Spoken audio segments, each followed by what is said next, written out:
Hey, what's going on, everybody? This is Aaron Yoon coming at you from New York City. I'm gonna wrap up some of the third quarter performance. I don't know if you can tell, if you've been paying attention, it's not that great.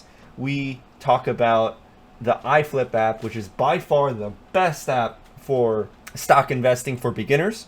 And there's a lot of different options that you can pick from. Preset Smartfolios that will automatically buy and sell stocks for you, so you don't have to make that decision. So you can see here right now I have this open and there's a bunch of Smartfolios in blue, and then the white stocks are the stocks where I manually trade, where I do the buying and selling by myself, is in white. So let's get started with how the market's been behaving the past month and then the past quarter.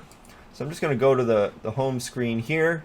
And in general, you're not going to find much good news in any market, especially for September. But this isn't actually that surprising. So if you're new to the markets, then you'll find as you get more familiar with it, September is historically a bad month for the stock market.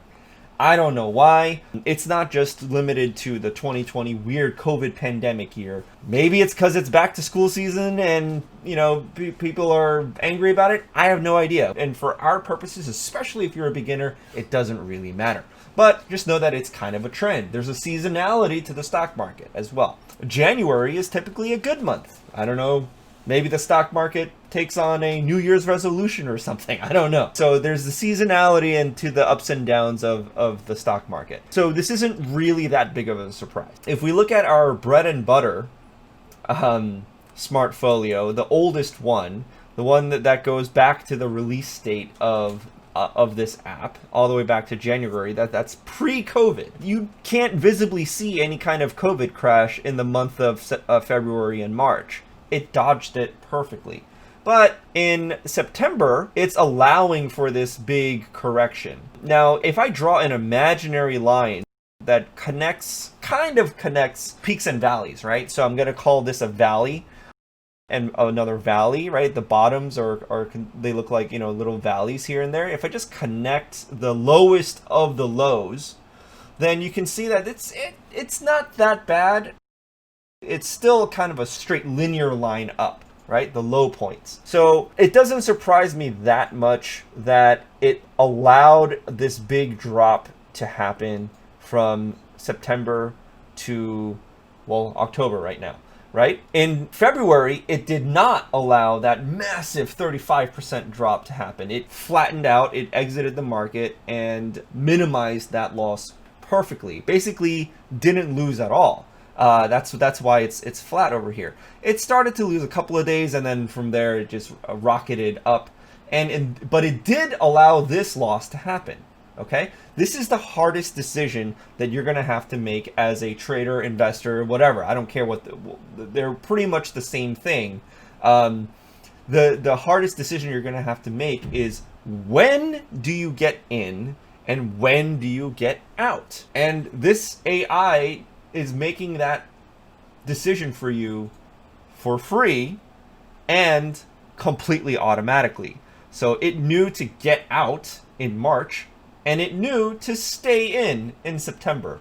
Both times when a lot of people on the internet are kind of going crazy, like, oh my God, should I sell? Should I take my profits? What should I do? Oh my God, the market's going down again. Is this a second crash? What's happening? You'll find a ton. You will find no shortage of videos on YouTube about the second crash in September. If you like that drama, then go right ahead and get sucked into it. But if you want to put your money to it, it's probably better to let the AI do the decision making for you. So this is our bread and butter, and this is kind of where I really started these types of videos. I have $1,000 from January, and today I'm sitting in $1,300. Right? So I am up 31% for the year. Show me what index fund is up 31% for the year. I challenge you for that, because this essentially is my index fund experience. Just set it, forget it, just watch it, hope and pray, whatever. But I'm just sitting on my hands and watching. That's the index fund experience. I'm sitting on 31%. I don't know any index fund that is in the broad index, like the S&P 500, for example, that is up double digits.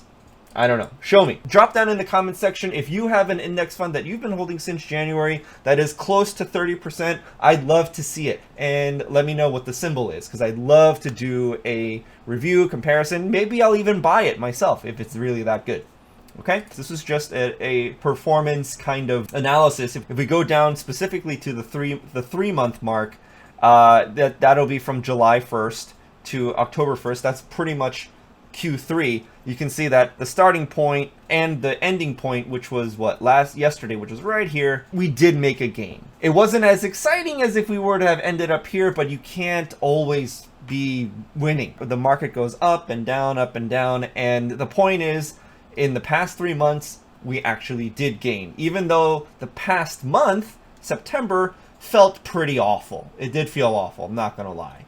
Do I wish that it could have dodged this completely? Obviously. Who wouldn't want that? But am I willing to settle for having done nothing, literally having done no work, and allow to go from July 1st, $1,212 to at the end of the quarter, which is here, $1,334. Am I okay making 10% in that quarter?